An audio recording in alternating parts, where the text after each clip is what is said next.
Hello friends, সবার জন্য নিয়ে এলাম মটনের রেসিপি।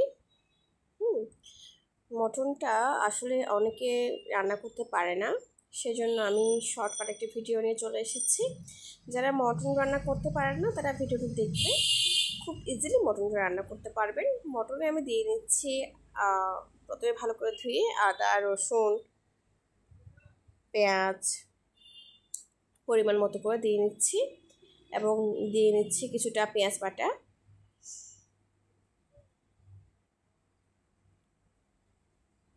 এরপর দিয়ে নিচ্ছি আমি পেঁয়াজ, রসুন, গোটা রসুন।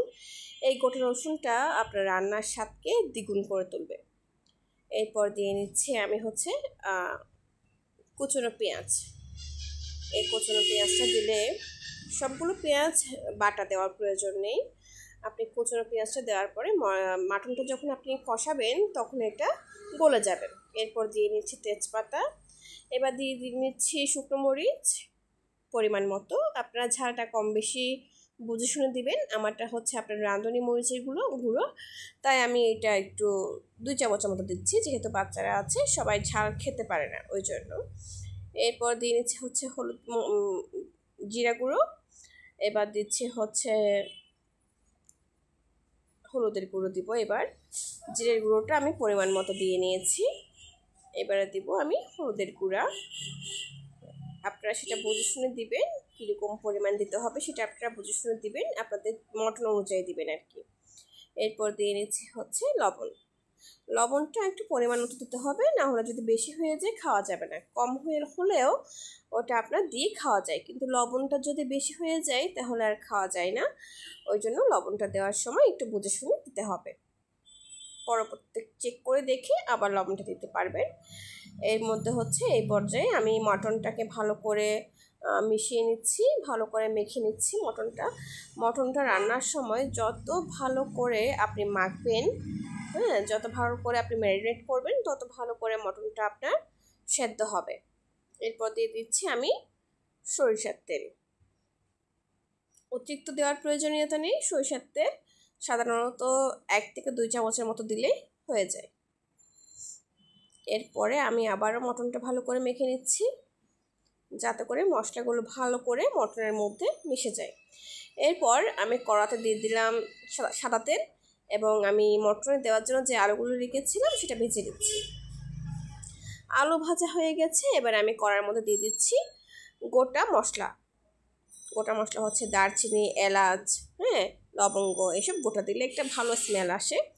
দেখুন, এ পর্যায়ে আমি মটনের মধ্যে দিয়ে নিয়েছি অফ ক্যামেরায় টমেটো ব্লেন্ড করে রেখেছি, ওটা দিয়ে নিয়েছি। এখন আমি মটনটা তেলের মধ্যে দিয়ে দিব। দেখুন, আমার গোটা মশলাটা খুব সুন্দর একটা স্মেল বের হয়েছে গোটা মশলা থেকে। এবার দিয়ে দিচ্ছি মটনটা তেলে দিয়ে দিলাম। আমি অফ ক্যামেরায় সম্পূর্ণ মটনটা তেলে দিয়ে দিয়েছি। তেলে দেওয়ার কিছুক্ষণ পর দেখুন কি সুন্দর পানি বের হয়ে এসেছে। এই পর্যায়ে আপনাকে মটনটা ঢাকনা দিয়ে রাখতে হবে। ঢাকনা দিয়ে রাখলে মটন থেকে জল বের হবে এবং মটনটা ভালো করে সেদ্ধ হবে। এবং এরপর কিছুক্ষণ পর মটনটা আপনার বারবার নেড়ে চেড়ে উল্টে পাল্টে কী করতে হবে, কষাতে হবে ভালো করে। মটনটা না কষালে মটনের মধ্যে আপনার কাঁচা গন্ধটা থেকে যাবে, তাই মটনটা ভালো করে কষিয়ে নিতে হবে। এই পর্যায়ে মটনটা কষানো হয়ে আসলে আমি আলুটা দিয়ে দিয়েছি। এখন আমি মটনটা ভালো করে কষে নিচ্ছি। দেখুন, মটন থেকে তেলটা ছেড়ে এসছে, কি সুন্দর কালার বের হয়েছে না? বন্ধুরা, ভিডিওর মাঝখানে বলে রাখি, এটা আমার নতুন চ্যানেল। আপনারা প্লিজ আমার চ্যানেলটাকে সাবস্ক্রাইব করবেন এবং পাশে থাকা বেল আইকনটি বাজিয়ে দিবেন, যাতে করে আমি নতুন কোনো ভিডিও আপলোড করলে আপনারা তার নোটিফিকেশনটা পেয়ে যেতে পারেন। এবং লাইক, কমেন্ট, শেয়ার করে আপনি আপনার ফ্রেন্ডদের মাঝখানে ছড়িয়ে দেবেন। এ পর্যায়ে আমার মটরটা কষানো হয়ে গেছে। আমি এখানে গরম জল দিয়ে দিচ্ছি। কখনোই আপনি মটরের মধ্যে ঠান্ডা জল দিবেন না, তাতে করে স্বাদটা নষ্ট হয়ে যাবে, অর্থাৎ স্বাদটা কম আসবে। আপনি যদি মটরের মধ্যে যদি গরম জল দেন, যে কোনো তরকারিতে আপনি যদি গরম জল দেন, তাহলে আপনার তরকারির স্বাদটা দ্বিগুণ হয়ে যাবে। দেখুন, আমি গরম জল করে রেখেছিলাম। এবার মটরের মধ্যে গরম জলটা দিয়ে দিচ্ছি। কত সুন্দর বাবল আসছে। এই পর্যায়ে মটনটাকে ভালো করে নেড়েচেড়ে দিতে হবে। আপনারা যারা ব্যাচেলার ফ্রেন্ডসরা আছেন, যারা রান্না করতে পারেন না বা চাকরি সূত্রে বাইরে থাকতে হয় বা হচ্ছে নতুন নিউ ম্যারেজ করেছেন, আপনারা রান্না করতে তেমন একটা পারেন না, আপনারা আমার এই ভিডিওটা দেখলে খুব ইজিলি মটনটা রান্না করতে পারবেন এবং আপনার প্রিয়জনকে খাওয়াতে পারবেন। দেখুন, এ পর্যায়ে আমি মটনের মধ্যে দিয়ে নিচ্ছি কিছু হচ্ছে কাঁচা লঙ্কা। কাঁচা লঙ্কার এই কাঁচা লঙ্কাটায় মানে গোটা কাঁচা লঙ্কাটা মটনের স্বাদটাকে আরও দ্বিগুণ থেকে দ্বিগুণ করে তুলবে।